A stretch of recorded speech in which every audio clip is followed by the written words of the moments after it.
এই পর্যায়ে আপনাদের সামনে বক্তব্য পেশ করবেন হাসিনা পতনের আন্দোলনে যে সর্বোচ্চ ভূমিকা পালন করেছে নোয়াখালী জেলা স্বেচ্ছাসেবক দলের সহসভাপতি এবং হাতিয়া উপজেলা স্বেচ্ছাসেবক দলের সংগ্রামী আহ্বায়ক জননেতা জনাব নজরুল ইসলাম আদনান।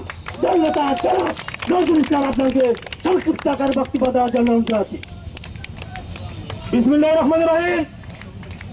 বাংলাদেশ জাতীয়তাবাদী স্বেচ্ছাসেবক দলের আজকের ৪৫তম প্রতিষ্ঠা বার্ষিকী উপলক্ষে হাতিয়া উপজেলার অধীনস্থ বিভিন্ন ইউনিয়ন থেকে আগত, হাতিয়া পৌরসভার অধীনস্থ বিভিন্ন ওয়ার্ড থেকে আগত আমার প্রান্তীয় স্বেচ্ছাসেবক দল নেতৃবৃন্দ, আপনাদের সকলকে জানাই বাংলাদেশ জাতীয়তাবাদী স্বেচ্ছাসেবক দল হাতিয়া উপজেলা এবং হাতিয়া উপজেলার সাংগঠনিক অভিভাবক বিএনপির জাতীয় নির্বাহী কমিটির সাংগঠনিক সম্পাদক জননেতা জনাব মাহমুদ রহমান সাহেবের পক্ষ থেকে পান্ডালা শুভেচ্ছা এবং অভিনন্দন।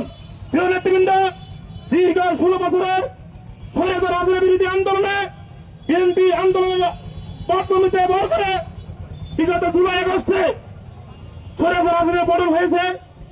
এই দেশের জনগণের দীর্ঘদিনের যে আকাঙ্ক্ষা ছিল, তাদের ভোটাধিকার প্রয়োগের যে আকাঙ্ক্ষা, সেটা এখনো বাস্তবায়ন হয়নি। সুতরাং আমাদেরকে জনগণের আকাঙ্ক্ষা বাস্তবায়নের লক্ষ্যে আগামী দিনে ভোটাধিকার ফিরিয়ে দেওয়ার যে সংগ্রাম, এটা এখন আমাদের চলমান আছে। এই সংগ্রাম বাস্তবায়ন হওয়া পর্যন্ত আমাদেরকে রাজপথে ঐক্যবদ্ধ থাকতে হবে।